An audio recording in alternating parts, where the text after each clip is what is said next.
Hello, dear hearts. How are you?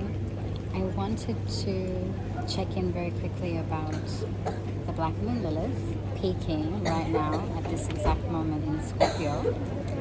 And there's a lot of movement, as you can see, and there's a lot of emphasis on, I guess, getting to the height, to the peak, especially in the next week and a half, of what this Lilith transit has been for you in terms of the main teaching, because as she comes down from the peak of the mountain, which will go on until the first week of January 2026 in Scorpio, being exalted in Scorpio, then you'll be able to integrate all the knowledge. And also that's when you'll be able to hear in the next 6-month period the Lilith talks on Lilith and Scorpio, because the integration phase will commence. So the teaching has been very clear from when she entered, when she commenced her transit through Scorpio, and should be peaking right now. So take into account everything that's been going on in the last 3 to 4 months, and somehow see how you personally feel in terms of the shadow work, the relating to the more sensitive parts of the depths which aren't easily expressed, because the Scorpio language isn't something that is directly portrayed when we're dealing with the emotional body. It can come through quite cryptically, and it can also be oracular, it can be prophetic, in fact it can be highly intuitive, and there's a sense of meaning in everything. We're not at a surface level. So, the Black Moon Lilith, when she's exalted in Scorpio, she's going to be always presenting things in the deepest way and giving us such an incredible opportunity to lift off the veils and get to the essence of psyche, and to have useful encounters with what's happening on an inner level, because we tend to live at a surface level anyway. Society promotes that and provokes that, but with the Black Moon Lilith you can't actually evade from what's happening at the deeper degree.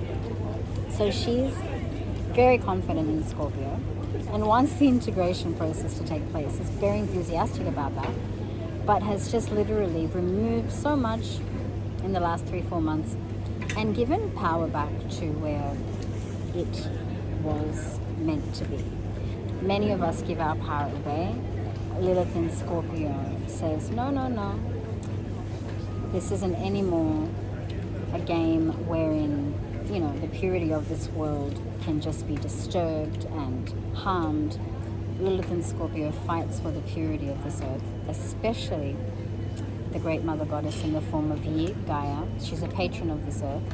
She's a huge patron of the sacred feminine. In Scorpio, it is exalted to the point where any imbalance there, abuse to authentic manifestations of the great mother goddess of realization in the form of the feminine form, any abuse there where that is sincerely placed, Lilith basically returns to her throne through this entire period.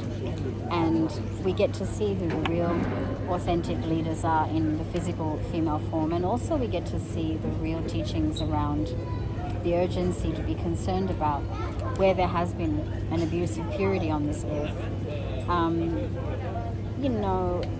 The Black Moon Lilith in Scorpio, she's not forgiving when it comes to abuse of purity. When we talk about purity here, we're talking about authenticity, where there's been such a sincere, heartfelt need to, I guess, express the radiance and the beauty and give and care and heal, just like the great mother goddess Gaia is constantly giving and healing this earth, right?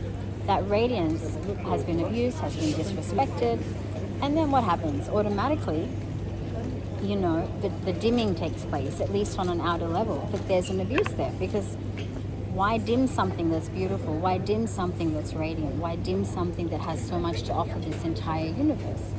Why dim the hand that feeds us? Why dim all the laughter, the song, the joy, the capacity to all be okay, to, serve the highest purpose? So the active forces that try and, dim things through, a very key word here is envy, jealousy, because, the Scorpio territory rules places such as envy and jealousy. when it comes to a possessiveness. So you got to understand there's a very big difference between possessiveness and being envious and jealous. So Scorpio is a very possessive sign, but generally only manifests when provoked. So, you know, imagine you all having you so much that needs to be shared and heard, and also, you know, nourished through a healing portal.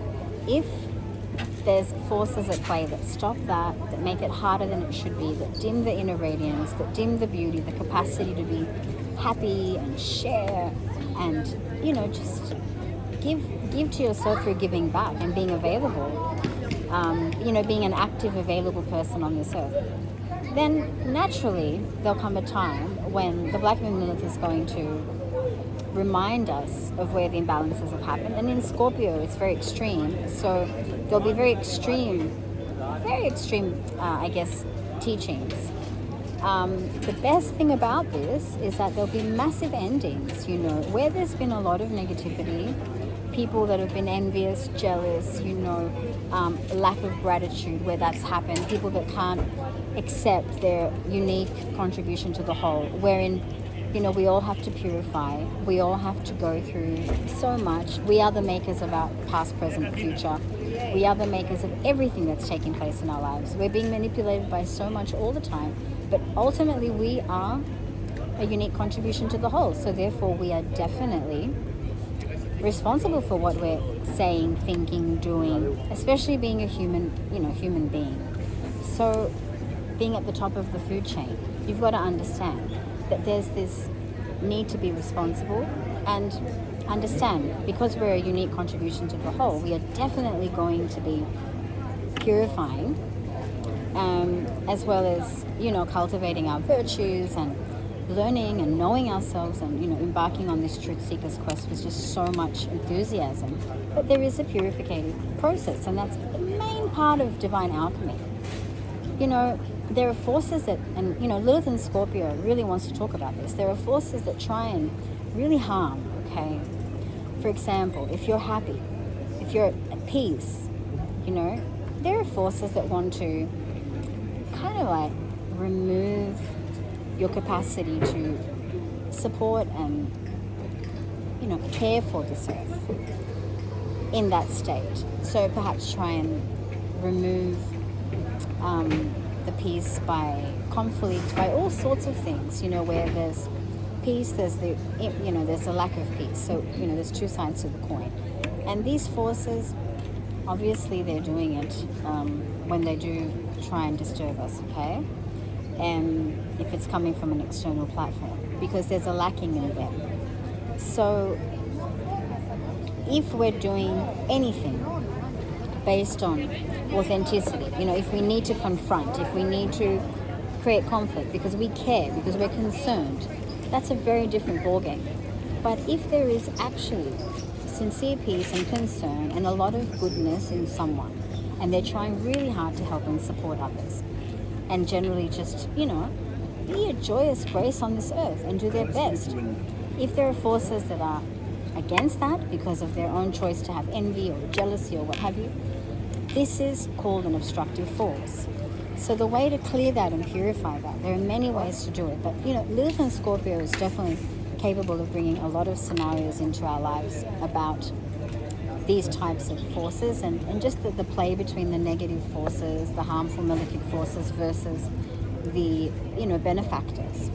And the way that she does this is give us very clear depictions of how these things are happening in our everyday life, but also challenges us to raise at that higher degree of capacity. An exalted Lilith versus a degenerate Lilith, right? Because an exalted Lilith in Scorpio reclaims her power and is seen for who she truly is, not what others are trying to make her appear or be, and is wrathful, you know, is wrathful. And when I say wrathful, I'm talking about in ways that are beneficial, you know, when enough is enough. And it's good to understand that her heart, Lilith and Scorpio, you know, can't fail because it's truthful. So you know, where there's deception, where there's confusion, where there's, you know, trickery, you know, Lilith and Scorpio will slice the root of that and say, actually, dear ones, you know, here, this is the issue. You know, stop looking over there. This is the issue. Do you understand? So there'll be a lot of rights put in order where there's been wrongs. People can't get away with harmful acts. It's just not possible. It doesn't matter when or where that payment date will come. The reality is you just cannot get away with harmful acts. It's not possible.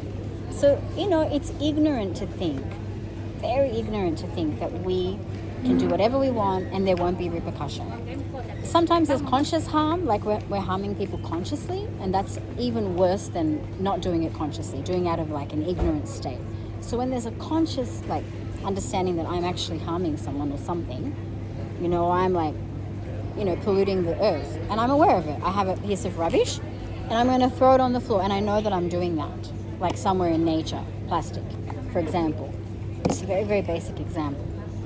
I'm aware I'm doing it, so the effects of that act are much more grave, you know, like dark, because and challenged, because it's a conscious act. Now, if this accidentally falls out of your bag and it goes onto the ground, you didn't do it consciously.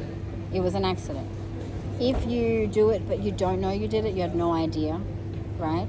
That's also not very conscious. So I guess the consequence isn't as severe. So many of us do stuff and we're like, oh, I didn't mean to harm you, or, you know, have absolutely no idea that we're causing harm or something like this.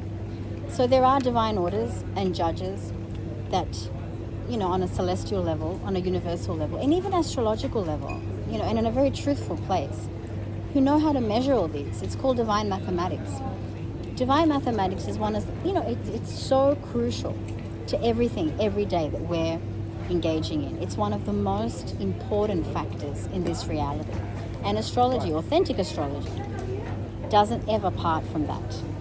But very few understand practices such as what I'm talking about. So I'm just trying to assist you in understanding that, you know, Lilith presents the errors in Scorpio. She also presents the wrongdoers. She presents the inner imbalances that are extreme, that need to be seen in ways that go to the core crux issues at the very, very deep baseline of the story. And she's also concerned always about the purity of this earth. And that means where anyone has been abused, and in a way that really was harming the purity, the wrath that comes out from Black Moon and Scorpio is just,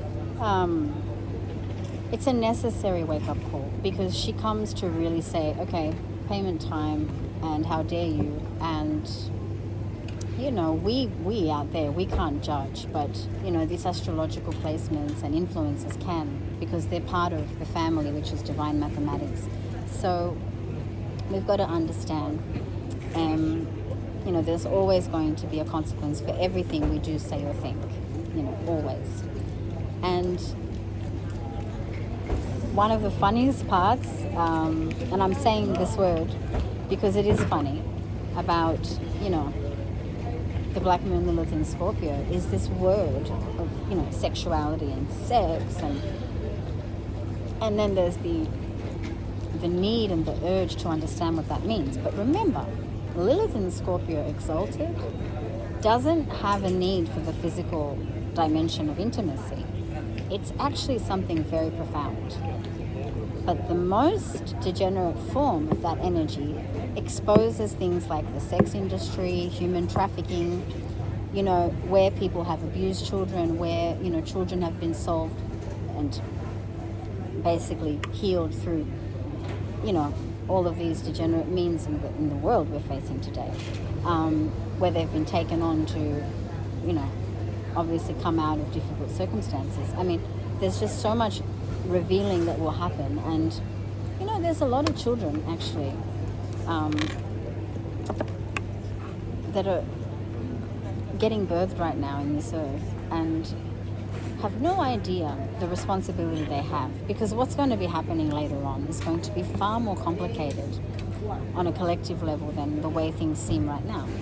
But when we talk about this word sex and sexuality and the urge and how to work with it, degenerate versus exalted, on a degenerate level, so much will get exposed during this transit. Like I said, all these dark points in terms of the desperation we have, how sick we can be just because we need to get turned on. What that does for us personally, the selfishness around that. It's a reflection point. Like some people, they get turned on by making someone angry, or some people get turned on by, literally just having an abundance of desirable things around them. I mean, there are many examples, but where that is unhealthy, on a degenerate level of the frequency of the Black Moon Lilith in Scorpio, it will be exposed. So I think understanding sexual energy is something pure, aiming for the highest point, which is spiritual, not basic, which can also mean a true union, where you do merge with somebody else, and it's a very pure bond coming from heart. And that is a difficult thing to find in today's reality as well. But it's possible, within these transits. There's just so much that's possible because her potency in Scorpio is unparalleled. So a lot of reclaiming power, a lot of very strong awakening, realization, and a lot of surging into wrathful tendencies to, I guess, eliminate anything that's against authentic manifestations of the Great Mother Goddess.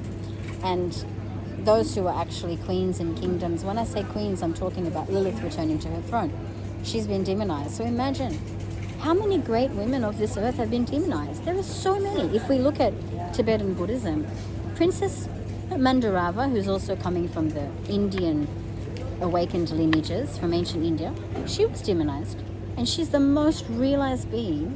I mean, incredible realized being, Princess Mandarava.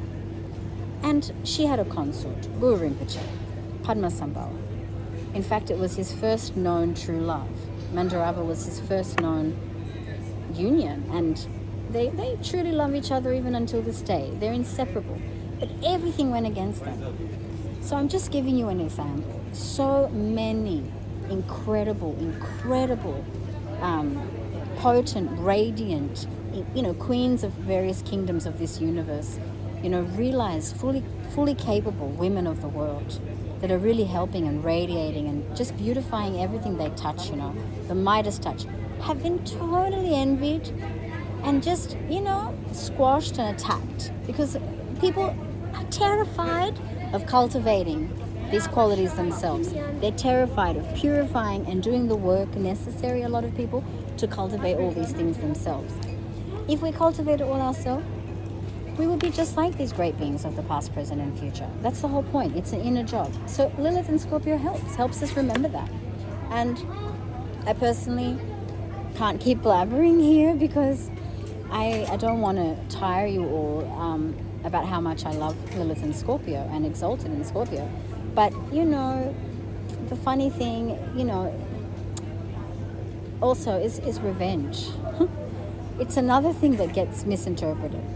Because, you hit me, I'll hit you back, right? Scorpio energy in general is all about revenge.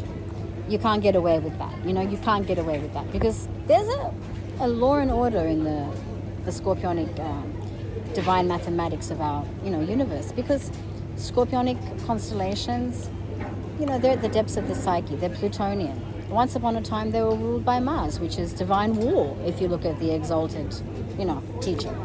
So I just want to put this very, very bluntly out there. It's funny because where are we going to bother? And that's the teaching. Lilith in Scorpio is also renouncing wanting to go and, I guess teach. And that's a smart move, because where there's been wrong, right now, in this Lilith and Scorpio cycle, you know, they'll automatically be right. And it's, you know, you can just sit back. If you know in your heart that you have been wronged brutally, that with all your heart, you don't think in any lifetime, past, present, or future, you deserve what's been going on. If you've been tricked, if you've been deceived, if, you know, the purity of your earth, your heart, your universe has been harmed or in any way disturbed. This is the cycle where you'll be amazed at what supports you. And not only will the people that have actually, with intention, you know, created harm and tried to stop authenticity, become, I guess, known for their negativity and their wrong behavior, you know, they will have a choice. Do I change for the better or not? And that's something you do from internal points. I mean, we can't say whether it's true or not. But yes, divine order is definitely part of this cycle. And there's just so much more, but I think you're going to have to request the Lilith and Scorpio talk that will be released formally during the integration phase, which is in August, all the way until the end of the year. So just request it. I'll send you the prompts how to listen to that. It's very lengthy, but you'll love it because I love it. So have a great healing time. Enjoy the teachings of this immediate week and a half. And just enjoy that peak within your star map of, you know, Lilith and Scorpio, helping us see things as they really are.